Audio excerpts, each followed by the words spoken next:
the AI mission in India and the AI summit coming up in New Delhi just after the turn of the year. So there's sort of a feed in to that entire process.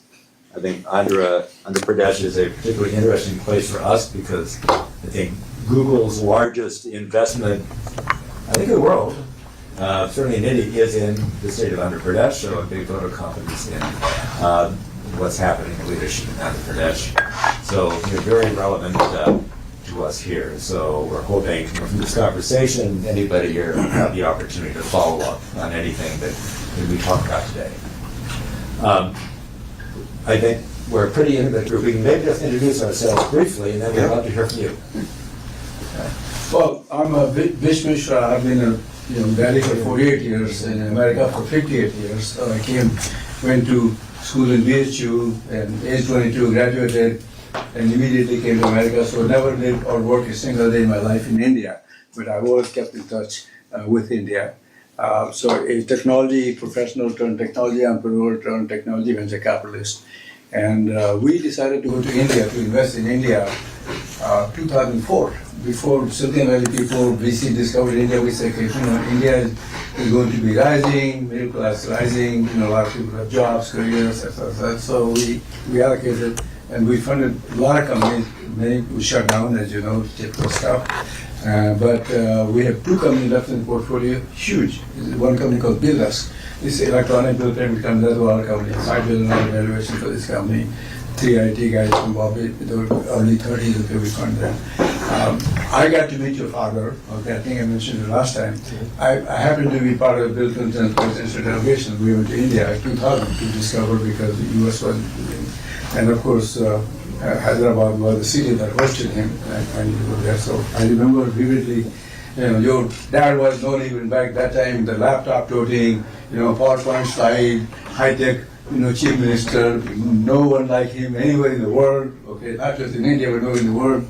And I remember Bill Clinton goes on the stage, he said, well, there's no way I can match your skill.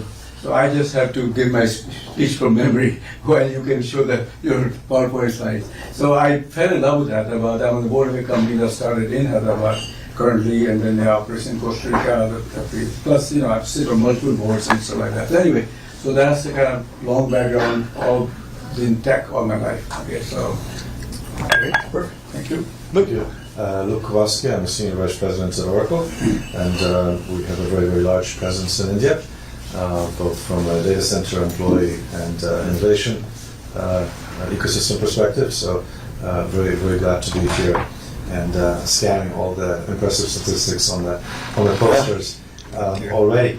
So thank you for the visit.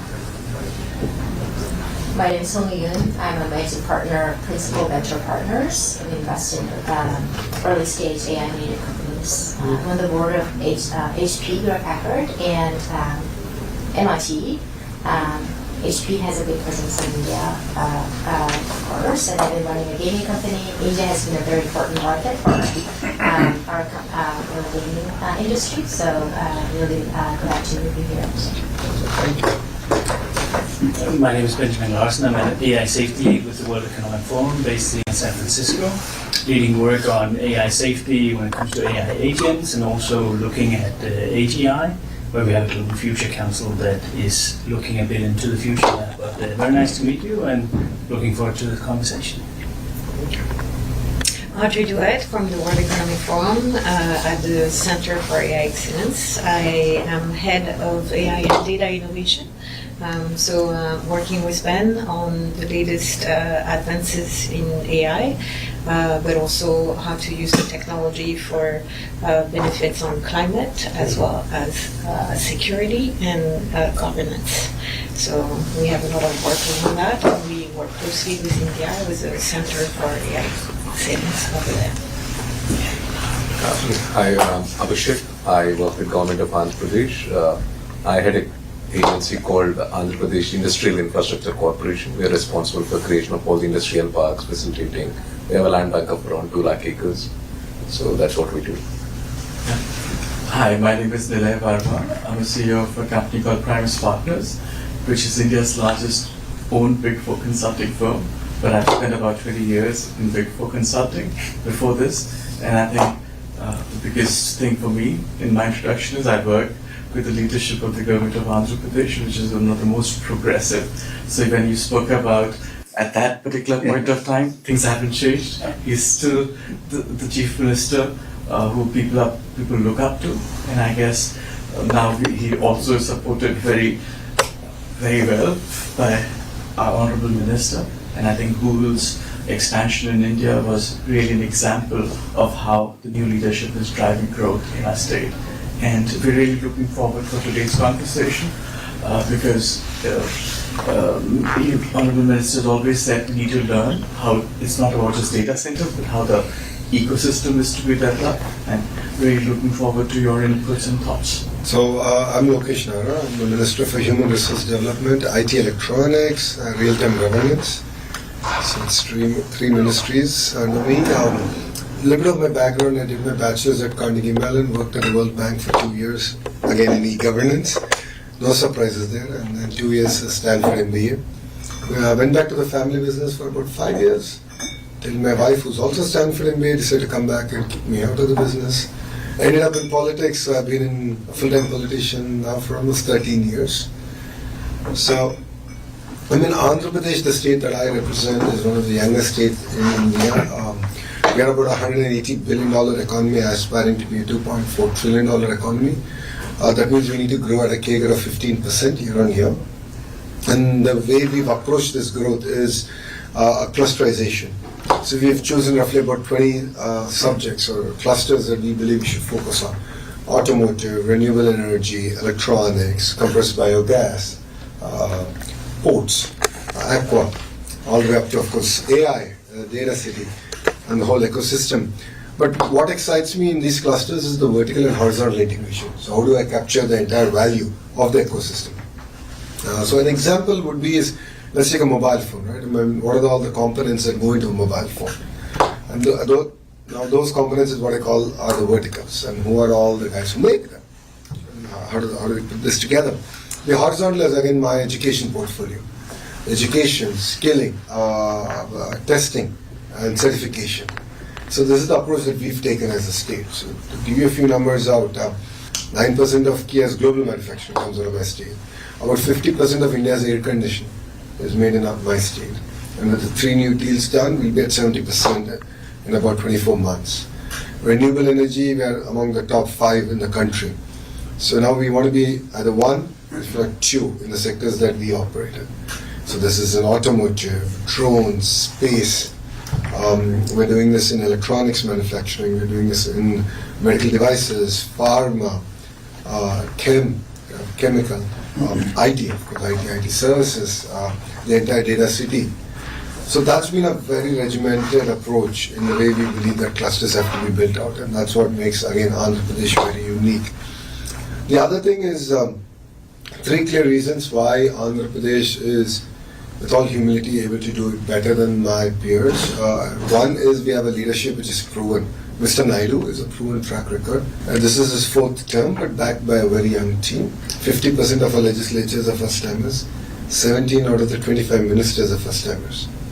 So I'm a second-time minister, so I'm actually one of the more senior ones in this cabinet. So that gives you an understanding of the passion and energy that we bring to the table. The second reason is speed of doing business. So what other states cannot deliver and what we deliver is speed, and on a consistent basis. So we track each and every MOU that we do. There's a proper rigorous process around it. Abhishek and his colleague Saikan both had that initiative. Everything is tracked, ensure that they're grounded, and it's a smooth journey together. Investments over a certain number, get a WhatsApp group, and I'm on the group, and I follow up on things. So I'm on close to about 30 groups. And we have a mechanism to follow. And there are a lot of Indian business houses which are diversified. They invest across sectors. So I actually have a briefing document which gets updated on a weekly basis that I send to the promoter of those companies saying, here's the update on your projects, including the Tatas, Adanis, Ambanis of the world, right? That's the way we work. So we bring in tremendous amount of professionalism. Just to give you a few numbers, 16 months from the day I had the first Zoom call with Aditya Mittal, we're going to break ground on India's largest steel plant. 16 months. We finished the environmental clearances, The hearings are done, land is being given, R&R is happening. Next month, January, we will break ground. So that's 16 months. The conversation with Google is about 13 months. Vikas and I agreed 12 months, we took a month more. 13 months done, we announced it. We're going to break the ground around March next year, after the budget is done. So Cognizant is doing one of the largest centers in my state. Conversation with Ravi happened in Jan at Davos, and we're breaking ground on 12th of this month. So pace at which we're able to get things done that India has not seen, and that positions ourselves quite well. The third reason is what I call double-engine bullet train. In India, we have this term called double-engine sarkar, that is double-engine government. It's the same party at the federal level and at the state level. It brings in greater alignment. Democrats are the president, and the governor has greater alignment, or vice versa. Trump would like it vice versa. So we have that. But what we have is, though we are a regional political establishment, we play a very important role in the federal dispensation. And Mr. Naidu is known to positively influence policy in the interest, of course, of the nation, and the state gets a first mover advantage. Case in point, ArcelorMittal project. Case in point, what we have done with Google. And Mr. Naidu is known for it. This is his fourth term. He's done this dozens of times in his first 3 terms. So that's why we are very unique, well positioned, and that's why you hear about us a lot more in the last 18 months than any other state in India. So yeah, we are really excited. And coming to AI, and why we are here, right? So for us, we believe that the investment of Google is just the beginning. I believe it's a catalyst. Today we spent almost 2 hours with the leadership team of Google to look at how can we now leverage upon it. Of course, I want to create more jobs. How do I look at the manufacturing, the build out? You will have to replace all the servers. There's the end of life. How do you do manufacturing? So all that is my vertical bit. But a horizontal bit is how do I prepare my workforce? So how do I embrace AI? There's no point of resisting it. Change is inevitable. So how do I revamp my curriculum? How do I create cutting edge research happening? This is the kind of approach that we're taking. And my chief minister has this vision of one family, one AI.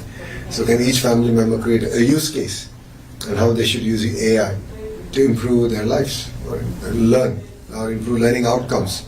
So think about it from a farmer. Think about it from skill census. So it's a very wacky project that we're doing, which I think we'll present it at the AI Summit in Feb. Imagine we'll be able to assess skills across trades using conversational AI. It's a very powerful thing. So Mr. Naidu made this electoral promise that we'll do skill census, and then of course he left it to youngsters like me to figure out how to do it. I did it in the traditional way, and rest assured we fell flat. Then we discovered this entire conversational AI piece where we can assess from an AC repair lift operator to an AI engineer and do an assessment on where they actually are. So this is the kind of work that I believe AI can fundamentally transform and enable governments to do better delivery. So that's what sets us apart, and that's what makes it very exciting from an Andhra's perspective, from an India's perspective. 1.6 billion population, youngest demographics nowhere else in the world. So we have a role to play in this entire AI revolution as a nation, and I believe as a state we will be well positioned to lead it from the front. From a data center capacity, our vision is 6 gigawatts, and what you will be seeing is all this to be construction started in the next 12 months. All in the entire 6 gigawatts. So that's the pace at which we are now working. And that's what makes it very exciting. So, India that you've heard, you've known, is very different from India today. Every state is competing, every state is hungry. We were cribbing that we lost a deal to my neighboring state today on the way driving to this meeting. So that we bring a lot of passion and competitive spirit, and I believe that it's a new India. And under the leadership of our Prime Minister, right, in his 3rd term, I think we are in that cusp of amazing transformation. Thank you.